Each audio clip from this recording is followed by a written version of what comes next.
하나님은 온 우주 만물을 창조하시고 운행하시는 분이십니다. 하나님은 전능하십니다.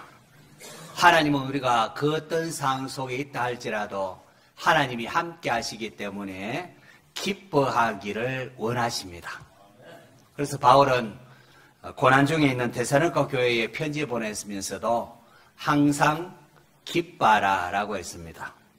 로마 감옥에서 보낸 서신에도 보면은 주 안에서 항상 기뻐하라, 내가 다시 말하노니 기뻐하라 라고 했습니다.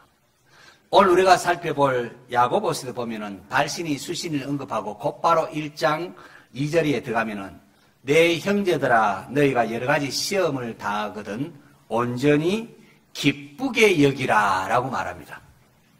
여러분, 인생에는 기복이 있습니다. 모든 일이 잘 풀리고 즐거워할 때가 있는가 하면은 일이 어렵고 또 힘들 때가 있습니다. 자, 그런데 고난 중에서 어떻게 기뻐할 수 있을까요? 야고보는 그 이유를 너희 믿음의 시련이 인내를 만들어내기 때문이라 그렇게 말하고 있습니다. 히브리서 기자는 무릇 징계가 당시에는 즐거워 보이지 않고 슬퍼 보이나 후에 그로 말미암아 연단 받은 자들은 의와 평강의 열매를 맺느니라고 했습니다. 고대 올림픽에 참여한 선수들이 승리함에 주어질 그 월계관을 바라보면서 인내하며 달려간 것처럼 우리 성도들도 장차 주어질 영광을 바라보면서 소망 가운데 인내해야 합니다. 인내로 경주하면서도 기뻐할 수 있는 것은 예수님으로 말미암아 우리의 승리는 이미 확정되었기 때문에 그렇습니다. 세상에서는 너희가 환난을 당하라, 담대하라, 내가 세상을 이겼노라 라고 주님께서 말씀하셨습니다. 고난은 우리의 믿음이 참인지 또 거짓인지 테스트합니다. 낮에는 여러분 달과 별이 잘 보이지 않습니다. 하지만 깜깜한 밤이 되면은 해와 달과 별이 환히 비추지 않습니까? 조그만 빛이라도 어둠이 깊어지면은 이렇게 빛을 비추며 드러나게 됩니다. 우리가 체질을 하면은 죽정이는 바람이 날려가 버리지만은 알곡은 자꾸 안으로 들어옵니다. 고난이 닥치면은 믿음이 없는 사람, 거짓 믿음 가진 사람은 그냥 훌훌훌 하나님을 떠나버립니다. 그러나 참된 성도는 더욱더 하나님께 가까이하며 매어 달립니다. 풀무불을 통과하면 불순물이 사라지고 순금이 남는 것처럼 고난을 지나고 나면은 우리의 신앙이 정금 같은 신앙으로 새로워집니다. 지난 목요일 현충일이죠. 현충일 저녁에 집에 있는데 판문점 교회를 시무하는 우리 동기 목사님이 극동방송 전국 이사회 수련회가 오크밸리에 있어서 원주에 왔다고 연락이 왔습니다. 동기가 원주에 왔으니까 또 제가 급히 가서 또 차도 대접하고 또 피자도 대접을 했습니다. 그리고 그 다음 날 이제 금요일이 되었는데 서울에서 주의 교회를 담임하고 있는 또 동기 목사님이 전화가 왔습니다. 야, 판문점 교회 동기 목사님이 왔다면서요 하면서 제 소식을 전해 듣고는 전화했다고 하면서 대뜸 자기 교회 주일 오후 예배 설교를 부탁을 했습니다. 야, 내가 몇 번이나 가서 설교를 했는데 또 무슨 설교를 부탁하느냐라고 했는데 그 동기 목사님 하신 말씀이 목사님이 오셔서 기도에 불만 붙여주면 됩니다. 그냥 나머지 그렇게 말하면 나머지는 우리 성도들이 다 알아서 합니다. 기도에 불만 붙여주면 된다는 목사님의 소리에 제가 정신이 바짝 들고 아이고 그러면은 우리 교회 성도들에게 먼저 기도에 불을 붙여야겠다 이런 생각이 들었습니다. 설교 제목이 그래서 기도의 불입니다. 그래서 급히 설교 본문 원래 다른 거 하려고 급히 본문을 바꾸어서 기도의 대가 낙타의 무릎이라 알려져 있는 야고보가 쓴 서신을 쭉 읽으면서 새로 설교를 준비했습니다. 은혜 받은 사람의 특징이 무엇인지 아십니까? 은혜 받으면은 기도하는 모습이 나타납니다. 사울이 다메섹에 가다가 부활의 주님, 영광의 주님을 만났습니다. 그러자 그리고 난 후에 등장하는 사울의 모습을 보면은 다름 아닌 기도하는 모습입니다. 주님께서 다메섹에 있는 아나니아라 하는 제자에게 환상 중에 불러 이르시되 일어나 집가라는 거리로 가서 유다의 집에서 다수 사람 사울이라는 사람을 찾으라. 그가 무엇하는 중이라? 기도하는 중이라 라고 말합니다. 은혜 받으면은 그 사람의 모습이 기도하는 것으로 나타납니다. 오늘 당장 확인할 수 있습니다. 누가 은혜 받았는가? 예배 마친 후에 조금 남아서 기도하는 사람입니다. 예배 마치고 후딱 가는 사람은 이게 은혜 받은 사람의 모습이 아닙니다. 한 주간의 삶 가운데에 지치고 힘든 일도 많았을 텐데 여러분 이렇게 기도하십시오. 주님, 나를 불쌍히 여겨 주옵소서. 예수님의 불쌍히 여기심, 이것이 우리의 희망입니다.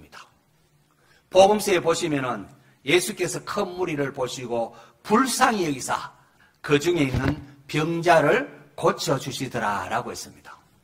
오병이어를 베푸실 때도, 오병이어의 기적을 베푸실 때, 7병 이상으로 기적 베풀 때도, 그때도 예수께서 나오사 큰 무리를 보시고 그 목자 없는 양 같음으로 인하여 불쌍히 여기사 오병이 가지고 5,000명이 넘는 많은 사람들을 배불리 먹이는 기적까지 베푸셨습니다.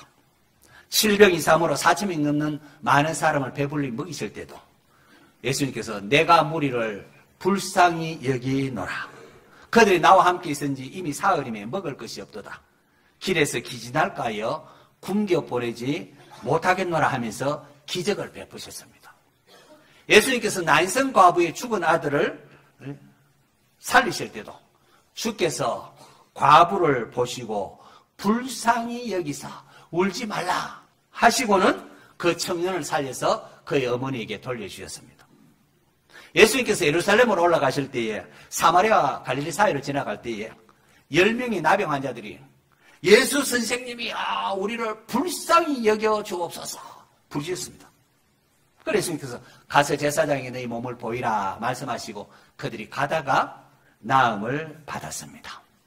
예수님께서 여리고를 지나갈 때에 맹인 바디메오겠죠? 바디메오가 다윗의 자손 예수여 나를 불쌍히 여기소서, 나를 불쌍히 여기소서 그렇게 했습니다. 이 예수님께서 맹인의 눈을 뜨게 하셨습니다.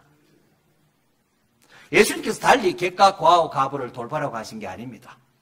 주님의 불쌍히 여김 때문입니다. 야고보서에 보면은 하나님 앞에서 정결하고 더러움이 없는 경건은 곧 과와 과부를 그 환난 중에 돌보고 그렇게 되어 있습니다. 성경은 아버지가 자식을 불쌍히 여긴 같이, 자식을 긍휼히 여긴 같이 여호와께서 자기를 경외하는 자를 불쌍히 긍휼히 여기시느냐. 이는 왜냐하면 그가 우리의 체질을 아시며 우리가 단지 먼지뿐임을 기억하심이로다. 우리가 진토임을 기억하심이라.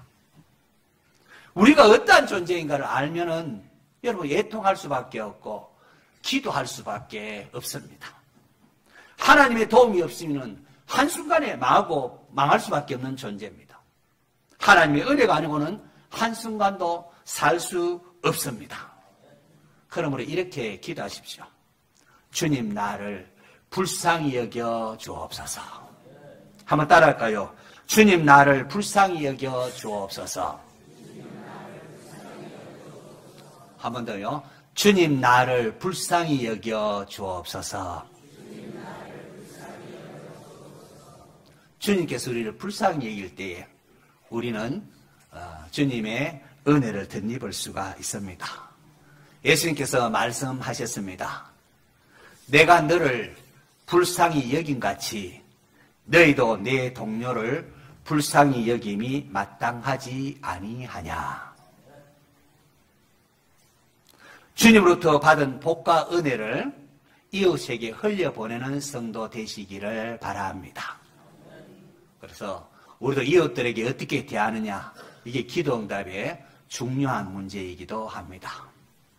기도의 능력이라는 책을 쓴 E.M. 바운저 목사님은 살고 싶다면 기도하라, 살고 싶으면 기도하라고 했습니다. 기도하면은 하나님이 개입하십니다. 구약시대에 성소에 들어가면은 하나님의 보좌를 상징하는 하나님의 임재가 있는 시온소가 있는 그 지성소 바로 앞에 향단이 있습니다. 향단. 제사장이 아침 저녁으로 번제단 핀 그 불로 이렇게 하고 향을 살라서 하루 종일 향연이 피어오르게 합니다. 요한계시록 보면 이 향은 성도의 기도라고 했습니다. 사도요한이 보니까 향연이 성도의 기도와 함께 천사의 손으로 담아 하나님 올라갑니다. 그리고는 천사가 그 향로를 가지고 제단에 불을 담아다가 땅에 부으니까 우레와 음성과 번개와 지진이 나더라 라고 했습니다. 이게 무슨 말이겠습니까? 하나님께로 올라간 성도의 기도에 대한 응답으로 하나님께서 지상에 놀라운 일들을 일으키신다는 것입니다. 에스겔서 36장에 보면은 하나님께서 이스라엘 백성을 회복시키시며 만물을 다시 에덴 동산같이 새롭게 할 것이라고 말씀하십니다. 그러면서도 이런 말씀을 덧붙입니다. 주 여호와께서 이같이 말씀하셨느니라. 그래도 이스라엘 족속이 이같이 자기들에게 이루어 주기를 내게 구하여야 할지니라. 하나님께서 이스라엘을 구원하시고 모든 역사를 이루겠지만은 그래도 이스라엘 족속이 이같이 자기들에게 이루어 주시기를 내게 구하여야 할지니라고 했습니다.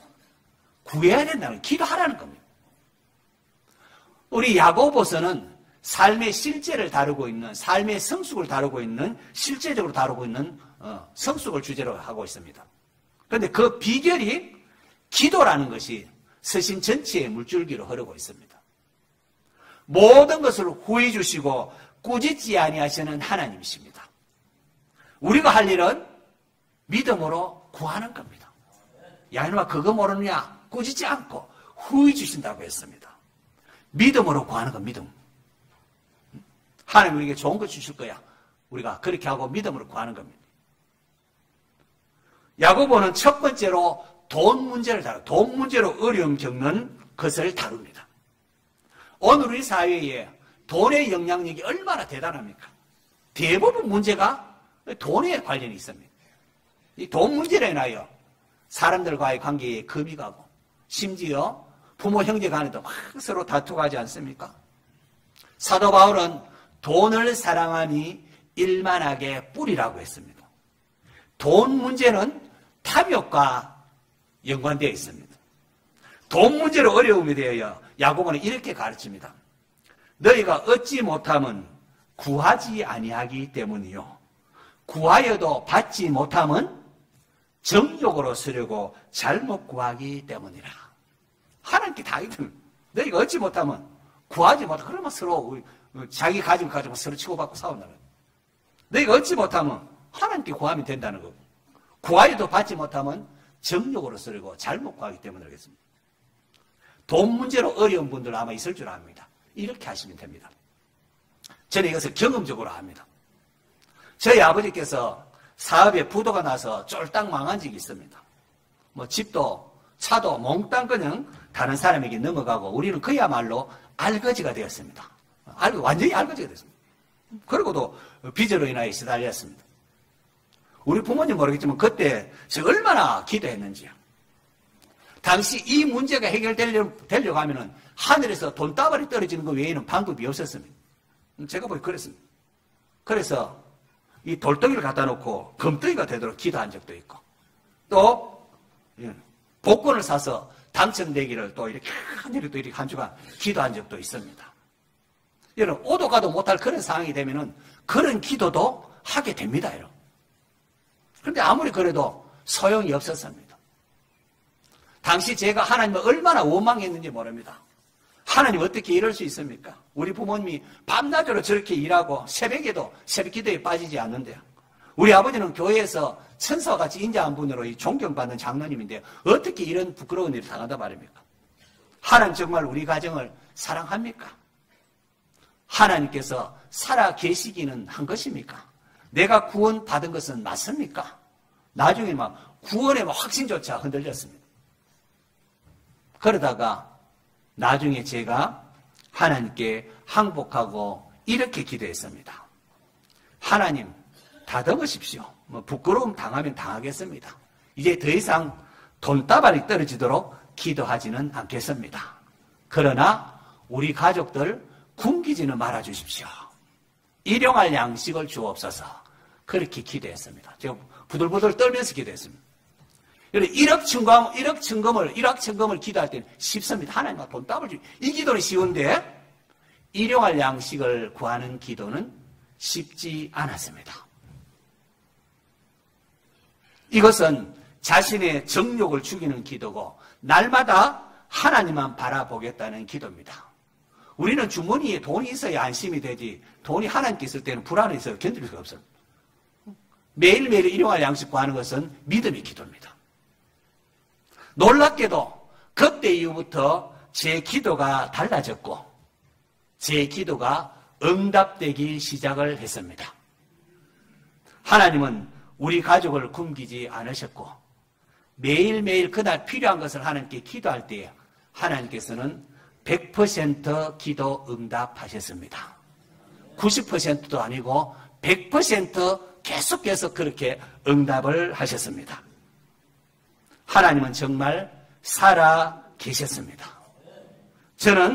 제게는 이것이 하나님을 인격적으로 경험하는 중요한 인생의 분기점이 되었습니다. 아, 하나님 정말 살아 계시구나. 기도 들으시는 분이시구나. 그전에 아무리 기도해도 응답 안 했는데 그때의 제 삶을 하나님께 하나님 의지하는 일용할 양식 구하면서부터 달라졌습니다. 돈 문제로 어려우신 분 하나님께 일용할 양식을 구해보시기 바랍니다. 그건 쉽지 않습니다. 쉽지 않습니다. 매일매일 그날에 필요한 것들을 하나님께 기도하십시오. 그러면 살 길이 열립니다. 하나님은 우리의 기도에 응답하십니다. 야곱은 두 번째로 말로 인해 상처를 받은 부분에 대하여 또한 언급을 합니다. 여러분 말로 인하여 상처를 받아본 적 있습니까? 이 칼로 찌른 것도 아닌데 말로 사람을 죽이고 살립니다. 따뜻한 말 한마디가 죽어가는 사람에게 용기를 주고 살기도 하고 또 상처가 되는 말 한마디가 멀쩡한 사람을 밥도 못 먹게 하고 죽게도 만듭니다. 말은 한번 내뱉으면 죽어 담을 수도 없습니다. 그래서 야고보는 내 사랑하는 형제들아 너희가 알지니 사람마다 듣기는 속히 하고 말하기는 더디하며 성내기도 더디하라 라고 합니다. 여러분 사랑하는 마음이 아니면은 충고나 그런 거 하면 안 됩니다. 사랑하는 마음이 없으면은 아예 입에 재갈을 물리십시오. 사랑할 때에 우리가 권면할 수 있고 하는 거지 사랑의 마음 진단해보고 사랑의 마음이 아니면은 입에 재갈을 물리셔야 됩니다. 야고보는 말에 실수가 많기 때문에 선생된 우리가 더 큰 심판 받을 줄 알고 너희 많이 선생되지 말라 그렇게까지 말합니다. 여러분 아십니까? 상대방 이야기를 잘 들어주면 좋은 친구가 됩니다. 어떤 분은 자기 얘기 막 하고 상대방 얘기는 귓등으로도 듣지 않습니다. 여러분 그런 사람 만나고 싶을까요? 만나봐야 자기 얘기만 다 하고 내 얘기는 하나도 안 듣고 그러면은 별로 만나고도 싶지 않습니다. 가수 노사연이 부른 바램이라는 노래에 보면은 내가 힘들고 외로워질 때 내 얘기를 조금만 들어준다면 말도 안 하고 조금만 들어준다면 어느 날 갑자기 세월의 한복판에 덩그러니 혼자 있진 않겠지요 라고 노래했습니다. 상담의 기본은 잘 들어주는 겁니다. 들어주기만 했는데도 마음의 병이 치유되고 낫더라는 겁니다. 그래서 상담이 시작된 겁니다. 시편 141편을 보면은 여호와여 내 입에 파수꾼을 세우시고 내 입술의 문을 지키소서라고 했습니다. 이런 성숙, 경건의 그 비결은 이 말 조심하는 데 있어요. 여기 핵심입니다. 말만 잘 조심하면은 우리가 경건한 삶을 살 수가 있습니다. 우리 모두 입술의 성결을 위하여 기도하시기 바랍니다. 그리고 마지막으로 또 야고보는 질병의 문제를 다룹니다. 질병의 문제는 돈 문제보다 훨씬 어렵습니다. 돈 문제는 어렵다 하지만 여러분 불치병 걸리고 하면은 이거는 돈이 억만고 아무 소용이 없습니다. 뭐 돈이야 뭐 이따가 보기 남의 것이지만은 이 질병 문제 상당히 심각하지 않습니까? 자, 질병 문제를 다루는데 야고보가 어떻게 하는지 오늘 본문 14절 보시면은 너희 중에 병든 자가 있느냐? 그는 교회의 장로들을 청할 것이요. 그들은 주의 이름으로 기름을 바르며 위하여 기도할지니라 라고 했습니다. 병이 들면은 아파서 교회에 나올 수도 없습니다. 또 성도들과의 교제도 단절이 됩니다. 이렇게 되면은 몸만 문제가 되는 것이 아니라 영적으로도 약해질 수밖에 없습니다. 자, 이럴 때 성도는 교회의 도움을 요구할 수 있습니다. 교회 장로들을 청할 수 있습니다. 목사님 오셔서 좀 예배드리자 신방을 청구하면 됩니다. 그러면 장로들이 가서 주의 이름으로 기름을 바르며 위하여 기도합니다. 기름은 고대에 이렇게 치료를 위해 쓰이기도 하고 또 유대사에서는 상징적인 또 의미도 있습니다. 하나님의 은혜나 성령 이런 의미도 있을 수 있습니다. 오늘 우리에게는 뭐 상징 의미가 없기 때문에 그냥 함께 예배드리고 기도하면 됩니다.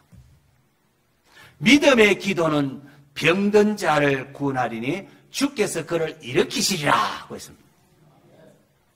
최근에 제 동료 목사님 중에 한 분이 사모님이 갑자기 위암이 판명이 나서 급히 병원에 입원하고 수술을 했습니다.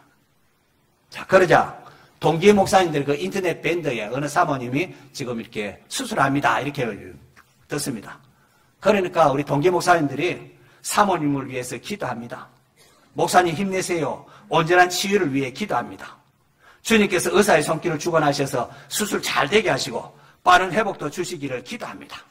수술의 모든 과정을 전능하신 하나님이 함께 할 줄 믿습니다 하면서 댓글로 주르륵 기도 리레이가 쫙 펼쳤습니다. 동료 목사님이 힘이 났을까요? 나지 않았을까요? 힘이 나서 감사하다고. 영적으로 낙심되고 약해지기 쉬울 때요. 서로 격려하고 기도로 도우면은 우리가 믿음으로 이길 수 있고 굳게 설 수가 있습니다. 요즘은 현대의학이 원체 발달해서 웬만한 질병은 그냥 병원에서 쉽게 고칩니다. 불치병도 있지만은 웬만한 병 그냥 뭐 병원에서 뭐 수술하거나 또는 뭐 감기 같은 약만 먹으면 낫지 않습니까?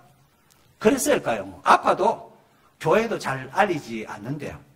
의사가 병을 치료하지만은 낫게 하시는 분, 고치시는 분은 하나님이심을 잊지 말아야 합니다.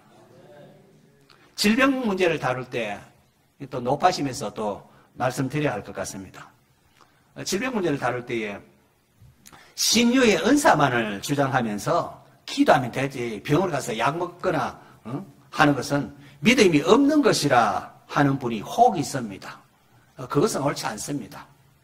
사도 바울이 디모데에게 이제부터 물만 마시지 말고 내 위장과 자주 나는 병을 위하여 포도주도 조금씩 써라. 포도주를 약으로 조금씩 먹으라고 했습니다. 그리고 몸이 약한 바울 곁에 의사 누가 항상 따라다녔습니다. 의사 누가 항상 따라다니면서 바울이 약하거나 할 때 의사로서 이렇게 도와주고 했습니다. 여러분, 기도해서 병이 낫는 것 하나님의 은혜입니다.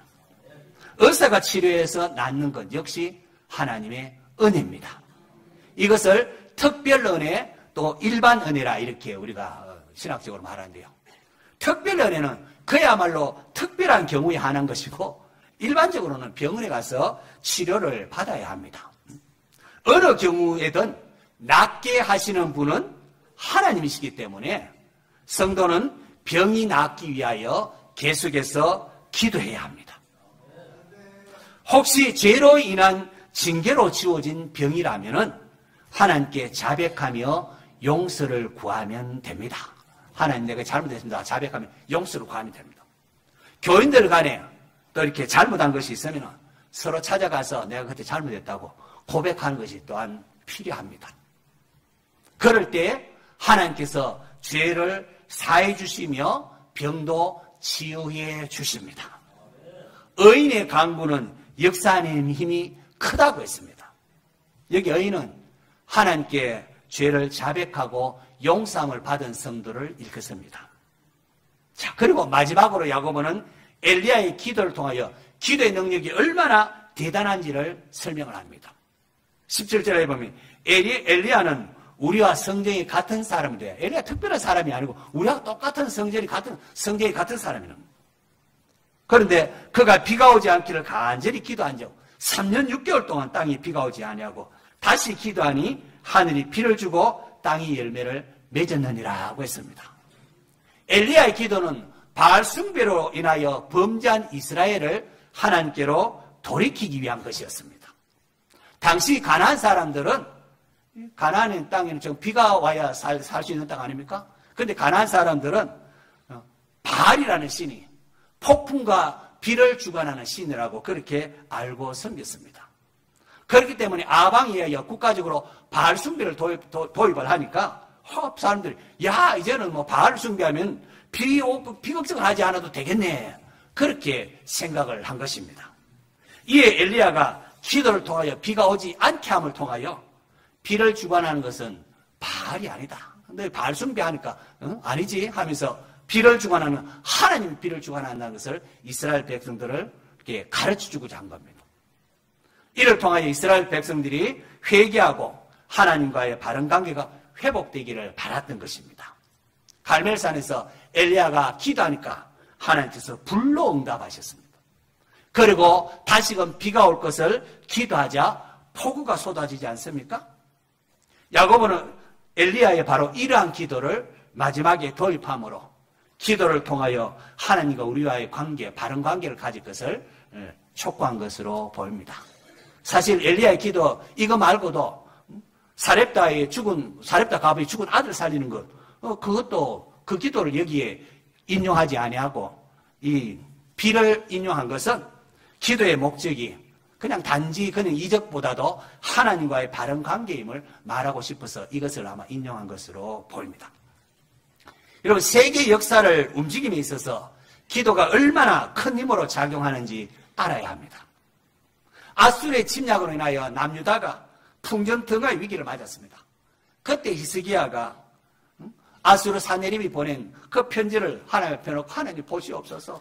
이 사네립이 하나님도 모욕하고 우리나라를 치러 오려고 하는데 우리는 막을 힘이 없습니다. 어떻게 하면 좋겠습니까? 하나님 앞에 기도합니다. 그러자 하나님께서 이사야 선지자를 히스기야에게 보내서 네가 아수르 왕 사네립 때문에 내게 기도하는 것을 내가 들었노라 라고 하시면서 내가 나와 나의 종 다윗을 위하여 이 성을 보호하여 구원하리라고 했습니다. 그 결과 그날 밤에 그냥 여호와의 사자가 아수르 진영에서 군사 18만 5천 명을 쳐서 다 송장이 되게 하고 이스라엘을 위기에서 구원하셨습니다. 출애굽한 이스라엘 백성들 아말렉과 싸울 때에 모세가 어떻게 합니까? 모세는 여호수아에게 사람을 택하여 아말렉과 싸우게 하고는 자기는 산꼭대기에 올라가서 기도를 합니다. 성경은 모세가 손을 들면 이스라엘이 이기고 손을 내리면 아말렉이 이기더니라고 했습니다. 전쟁의 승패가 모세의 기도에 달려 있었습니다.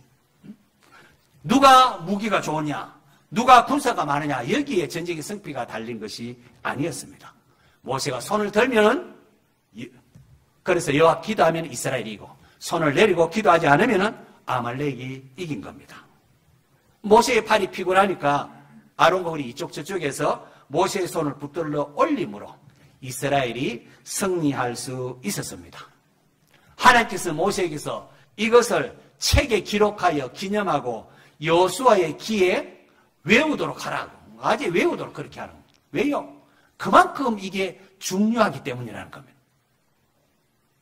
이것은 우리 신앙생활 전반에도 동일하게 적용이 됩니다. 기도하면 문제가 해결되고 성령 충만함 받고 또 승리할 수가 있습니다.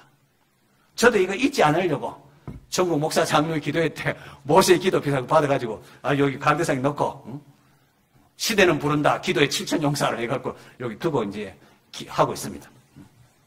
성도 여러분, 기도의 불을 다시금 붙이시기를 바랍니다. 하나님 우리 아버지십니다. 하나님 우리를 기뻐하시고 우리를 사랑하시기 때문에 후회 주시고 꾸짖지 아니하시는 하나님께 구하라고 이 기도의 대간 야곱을 통해 우리에게 외치고 있는 겁니다. 하나님께서는 기도하면은 우리에게 주시려고 무한한 보화를 쌓아두고 있습니다. 기도할 때에 삶의 문제가 해결되고 기도할 때에 성령 충만함을 받아서 능력 있는 그리스도의 삶을 살 수가 있습니다. 6월 호국 보훈의 달이라고 하는데 우리가 기도할 때에 국가적으로 자유민주주의로 남북이 평화적 통일되는 날도 속히 임할 것입니다. 이 시간 주님 나를 불쌍히 여겨 주옵소서. 주님 나를 불쌍히 여겨 주옵소서 라고 함께 잠시 기도하겠는데요. 기도할 때에 하나님께서 여러분에게 복 내려 주시기를 축원합니다.